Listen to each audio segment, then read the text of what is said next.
Okay, here's what we got done. We bought a lift kit for the old golf cart. It's what'd you say the name of this one was?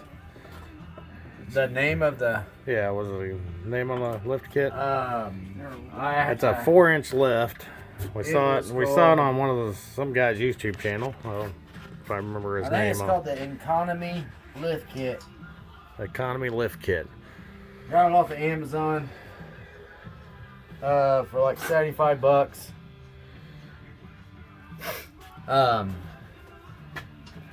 It's had a few, the bolts didn't line up on this. This was too tight. Had to trim a little bit.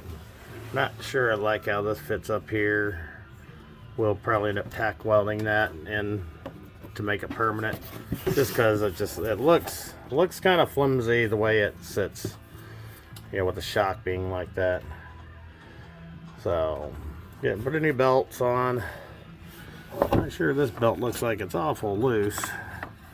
We may have to put the old belt back on and see what's going on with that, but that belt seems awful loose. Something that they were trying to find on the videos and on, there's no, the information that you get with this thing is not very clear, but and the printing on it was garbage. Yeah. You didn't understand what it was saying. And it showed a blurry picture of this. So, the videos we saw, it never showed anybody putting this on, and that's kind of important. This is your sway bar for the rear end. It moves it from up here to down here, and which made a big difference in the way the shocks were running up, because we waited till last to do it, and when we did, it straightened the whole thing out. So that's the rear end. Come around here to the front. Show them part of the video of this part on this side of it.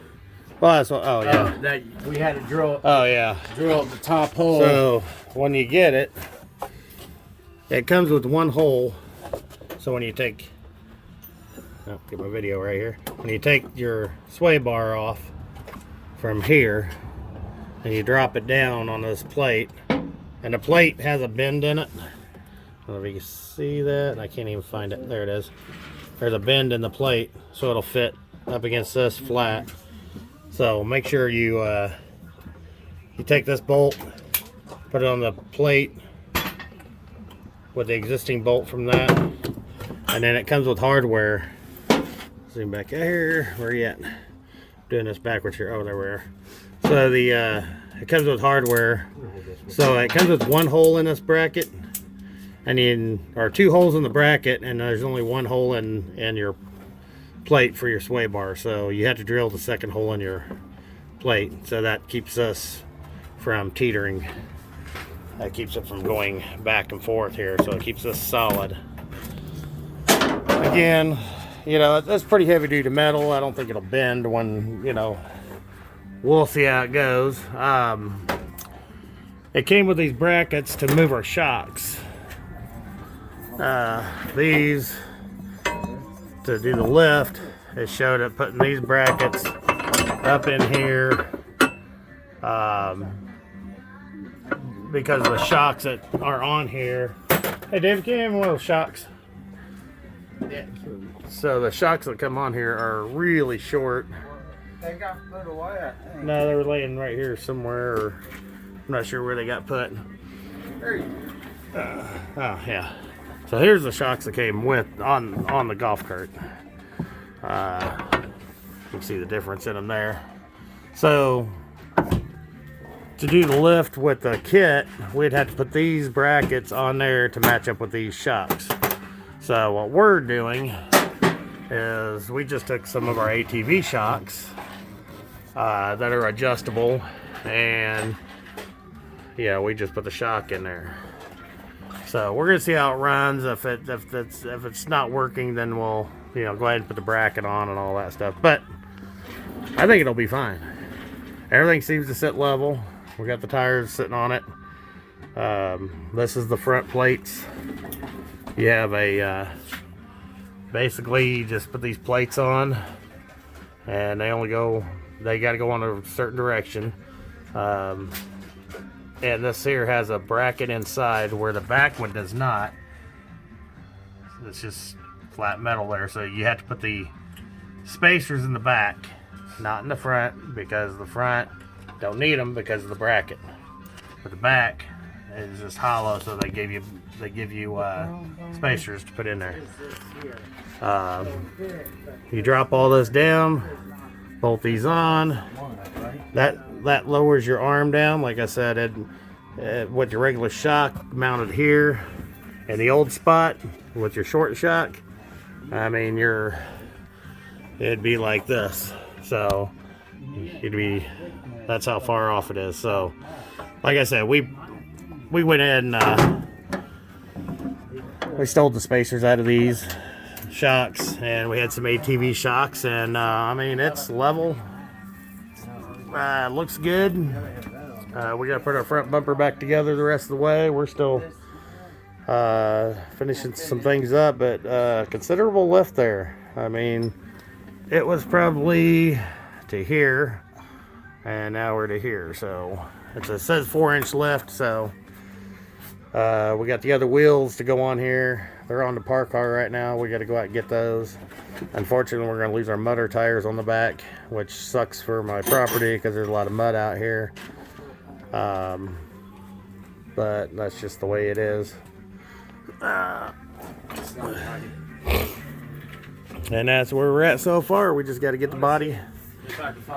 Just got to get the body put back on. Next step, I mean, we still got to finish up the back end after we get the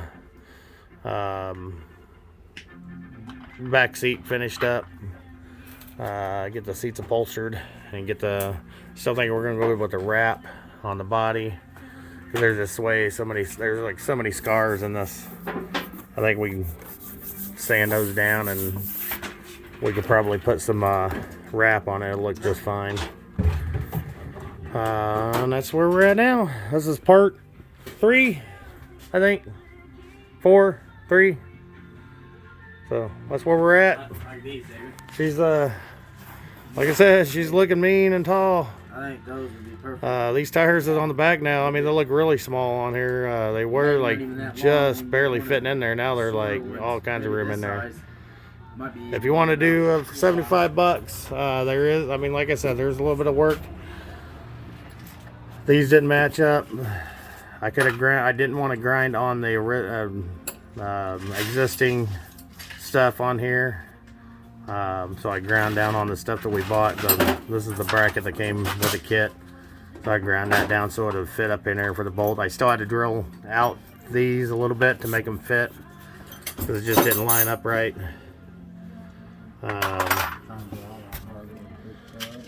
No instructions on what bolt goes where. Yeah. It just tells you how many bolts you got, how many washers you got, what size they are, and things like that. But it did not tell you anything on the instructions. The instructions were garbage on this. No tab A and a tab B, nothing like that. I mean, it was just like, here's a bunch of bolts and here's a kit, and just very few instructions. In fact, here's the instructions. That's it. You got some instructions there. A couple washers this small. And that's the back bracket. Now tell me if that doesn't look anything like what we're, for the rear stabilizer bar. So, and there's the front that shows all the parts and the instructions on where all that stuff goes. I mean, it's pretty simple. And once we got to looking at it, it was fairly easy to put together, but little modifications. But we'll see if those shocks work really good. I'll something to think about instead of getting these brackets and moving all that up. I mean, really, to be honest with you, everything that came on the back of this, I could have made these. I could have lifted. We could have put longer shocks in here, and tied it together. Like I said, I still might put a bar from here to here. It just, to me, it just looks I don't know. We'll see. It just looks like it's going to be wobbly in the back end. Looks like it's not going to have any structure. So we'll see if these move around, if they twist. But that's what these bars are actually for. Yeah, these are supposed to be touching here, and this one doesn't, and that one there, it's close.